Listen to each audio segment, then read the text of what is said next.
It turns out that extensive form games with imperfect information give rise to subtly different classes of strategies.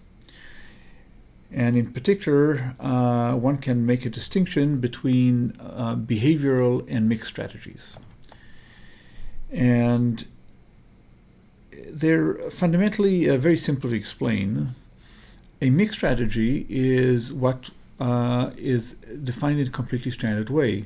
We have a notion of a pure strategy, that is what each agent needs to do in all of their information sets, and that is a unique action in each of those information sets. And a mixed strategy is simply a distribution over such pure strategies. A behavioral strategy is subtly different. It says, rather than start with pure strategies, it simply says, in each information set, how should you randomize? It may seem like the same thing, but it really isn't. And let's look at an example. So take this tree. And here's an example of a behavioral strategy. Player 1 can take action A with probability 0.5 and G with probability 0.3. What does that mean? That over here they'll randomize 0.5, 0.5, and over here they'll randomize 0.3, 0.7. That's a behavioral strategy. Similarly, a mixed strategy here would be something like the following. It says, let's look at two pure strategies. For example, A, G, there'll be one pure strategy, and BH would be another pure strategy. And let's look at some convex combination, some mixture of the two, 0.6 of the one and 0.4 of the other. That would be a mixed strategy. Now, although they are defined quite differently, one looking at the example might think that, well, one could really do the job of the other. And in fact, you'd be correct in this case. In a very famous result, a paper by Kuhn from 1953, it was shown that in certainly all these games of perfect information, mixed strategies and behavioral strategies can emulate each other. There's no the equilibria in mixed strategies are outcome equivalent to the equilibria in behavioral strategies. In fact, it's not true only for games of perfect information. It's true for games of imperfect information, that is, games with information sets where agents don't have full knowledge of where they are, so long as those games have what's called perfect recall. A game of imperfect information has perfect recall if, intuitively speaking, the agents have full recollection of their experience in the game. That means that wherever they are in each information set, they know all the information sets they visited previously and all the actions they've taken. To see an example of a game without perfect recall, consider the following game. So player 1 has here two nodes, this node and this node, and he cannot tell them apart. And you can think of it as basically sending two agents on your behalf to play, and neither agents know which of the two places it landed in particular what the other agent did. Regardless of your interpretation, it's the case that in a behavioral so first of all, what are the pure strategies in this case? Well, the pure strategies for agent 1 is simply L, and one can, in this information set, either do L or R.